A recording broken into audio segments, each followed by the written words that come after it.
Morning 12th class. बेटा आज हम लोग नेक्स्ट चैप्टर स्टार्ट कर रहे हैं, चैप्टर नंबर 19।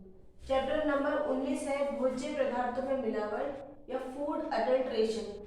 बच्चों एक्चुअली में इस प्रॉब्लम से, अडल्ट्रेशन की प्रॉब्लम से हमारा पूरा इंडिया ग्रसित है।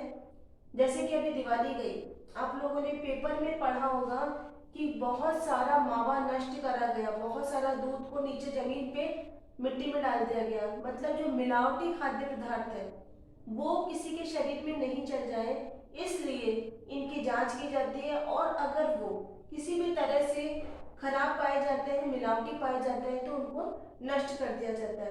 तो बच्चों क्या होता है कि संपूर्ण विश्व में व्यापारिक क्षेत्र में खाद्य पदार्थों में मिलावट एक जर्नल प्रोसीजर है।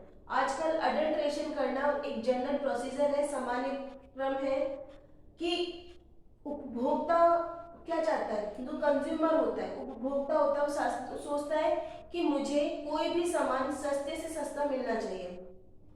मतलब मैं कोई सामान खरीद के लाऊं तो वो उसकी रेट बाजार की रेट से कम होनी चाहिए और कम से कम कीमत में अधिक से अधिक माल खरीदना चाहता है। व्यापारी को आज की स्पर्धा, मतलब जो कंपटीशन का टाइम है, तो जो बिजनेसमैन होता है उसके लिए ये प्रॉब्लम हो जाती है कि मैं उपभोक्ता या कंज्यूमर को किस तरह से सस्ता सामान दूं और उसको अधिक मात्रा में भी दूं। तो इस प्रॉब्लम से दूर होने के लिए उन्होंने क्या करा कि मतलब अगर हम चाहते हैं कि हमारी अर्थव्यवस्था, इकोनॉमिक्स हमारी बिगड़े नहीं, तो उसके लिए हमारे को मतलब मूल्य कम करना पड़ेगा। लेकिन यदि अर्थव्यवस्था अच्छी है तो आसानी से लोग बाग उस सामान को खरीद सकते हैं।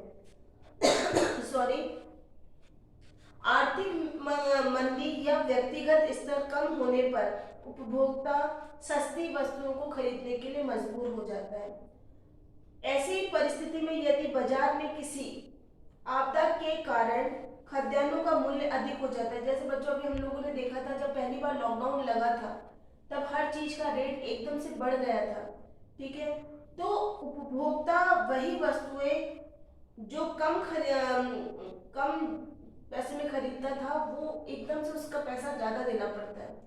तो अधिक से अधिक मुनाफा कमाने के लिए जो व्यापारी लोग होते हैं कि वो ज्यादा से ज्यादा प्रॉफिट चाहते हैं और इस कारण से वो उपभोक्ता को सस्ता सामान देने के चक्कर में वो निम्न कोटि का, मतलब लो कैटेगरी का जो फूड होता है या कोई भी सामान होता है उसका यूज करने लगते हैं। इसके कारण वो विक्रेता जो होते हैं, अधिक से अधिक विक्रेता मतलब दुकानदार अधिक से अधिक मुनाफा कमाने के लिए निम्न कोटि मतलब खराब कैटेगरी का मिलावटी खाद्य पदार्थ बेचने लगते हैं, जिससे कि हमारे हेल्थ के साथ कई तरह की प्रॉब्लम्स हो सकती हैं।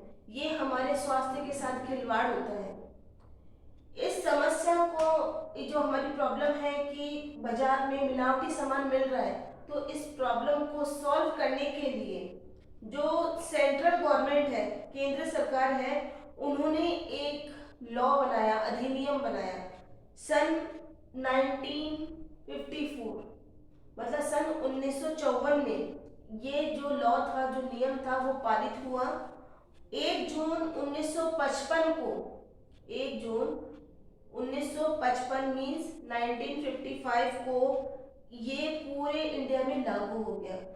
इस नियम में यह सुनिश्चित किया गया था, ये डिसाइड किया गया था कि किस प्रकार के खाद्यान्नों का विक्रय किया जाएगा और किस प्रकार के खाद्यान्न को हम मिलावटी करार दे देंगे, ठीक है। जैसे बच्चों इस समय सरस घी हुआ अपना, और ये कृष्णा घी के भी डब्बों के बारे में पढ़ा था पेपर में।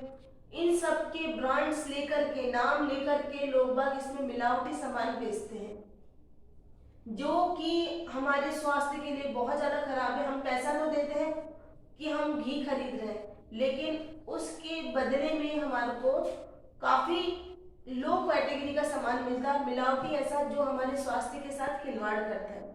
अब बच्चों अगर हम लोग डेफिनेशन की बात करें कि मिलावट की परिभाषा क्या होती है, तो मिलावट वह प्रक्रिया प्रक्रिया है या वह प्रोसेस है जिसके द्वारा खाद्य पदार्थ के मौलिक गुण को अथवा स्वरूप को किसी भी प्रकार से परिवर्तन कर दे। मतलब कि जो उसका एक्चुअल कंडीशन थी, अगर आप किसी भी प्रोडक्ट की एक्चुअल कंडीशन को बदल करके उसमें कोई फेरबदल कर देते हो, जो कि हम कैसे कर सकते हैं कि उसमें बाह्य पदार्थ अथवा निम्न श्रेणी के तत्वों को मिला दें।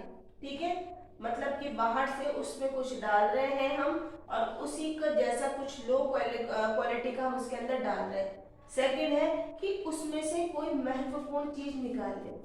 ठीक है, तो ये होता है मिलावट या अडल्ट्रेशन। बच्चों जैसे दूध का एग्जाम्पल है, दूध में क्या होता है कि दूध ज्यादा करने के लिए कई बार ढोल वाले होते हैं जो खुला दूध बेचते हैं। ठीक है, वो लोग क्या करते हैं कि दूध में पानी मिला देते हैं। ठीक है, पानी मिला देते हैं लेकिन दूध को पता नहीं पड़ता, नेचुरल है कि वो व्हाइट कलर का ही हो जाता है। तो दूध में पानी मिला देते हैं या फिर जैसे भैंस का दूध बेच रहे हैं। ठीक है, भैंस के दूध का रेट ले रहे हैं लेकिन उसमें गाय का दूध भी मिक्स करके दे रहे हैं। तो नेचुरल है कि हम पैसा दे रहे हैं भैंस के दूध का और हमें मिल रहा है गाय का दूध। तो इस तरह से कई बार मुनाफा कमाते हैं वो लोग। और दूसरा है कि आपको कह रहे हैं कि भैंस का दूध है लेकिन उसमें से उसकी मलाई पहले ही निकाल ली गई।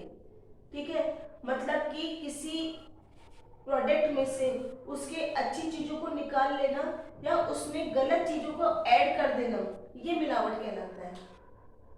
जैसे कि बच्चों आप कई बार देखा तो इलायची बहुत सुंदर कलर की होती है, ग्रीन कलर की, लेकिन कई बार इलायची बिल्कुल ब्राउनिश कलर की पुरानी से अजीब सी देखने को मिलती है। मतलब उसका पहले ही उन्होंने रस निकाल लिया, उसका जितना भी तेल होता है इलायची में वो निकाल करके फिर बाजार में बिकने के लिए आ जाती है। उसी तरह से लौंग भी होती है बच्चों, लौंग जो होती है लौंग को तेल निकालने के बाद भी वो वैसे ही बिकती है। तो उसका हम तो दे रहे प्योर चीज का पैसा, लेकिन हमें मिल रही है उसको से उसमें से जो उसका मेन तत्व है वो तो निकाल लिया गया, उसके बाद वो तो कचरा एक तरह से। इसी तरह से बच्चों चाय की पत्ती को भी कई लोग करते हैं कि चाय की पत्ती जब हम यूज करते हैं, कभी देखना चाय की पत्ती आप यूज करने के बाद अगर आप उसको सुखा देते हो या कई बार सूख जाती है गर्मी के टाइम में, कभी देखा हो तो बिल्कुल एज इट इज वैसी हो जाती है जैसे हमारी फ्रेश चाय की पत्ती थी। तो कई लोग ताजा चाय की पत्ती में काम में ली हुई चाय की पत्ती को मिला देते हैं, ये भी एक तरह की मिलावट होती है। तो बच्चों इसका मतलब ये हुआ कि किसी खाद्य पदार्थ में से उसमें कुछ बाहरी चीज मिला देना, निम्न क्वालिटी की कुछ चीज मिला देना या फिर उसमें से कोई अच्छी चीज निकाल देना, ये चीज मिलावट कहलाती है। तो मिलावट करने से हमारे शरीर पर हानिकारक प्रभाव पड़ते हैं। याद रखना बच्चों ये चैप्टर इंपॉर्टेंट है, 19 चैप्टर जो है वो हमारे लिए इम्पोर्टेंट है। इसमें अडल्ट्रेशन का जो है पार्ट, उसके साथ साथ ये हमारे प्रैक्टिकल फाइल में भी हम लोग इसको कर चुके हैं। प्रैक्टिकल भी इसका हम लोग क्लास में करेंगे जब भी मिलेंगे। तो ये एग्जाम में भी आता है और हमारे प्रैक्टिकल एग्जाम में भी आता है। तो इस चैप्टर को मैं थोड़ा स्लोली पढ़ाऊंगी लेकिन आप लोग भी इसको ध्यान से पढ़िएगा। तो आज के चैप्टर में हम इतना ही पढ़ेंगे, नेक्स्ट क्लास में हम लोग कल पढ़ेंगे।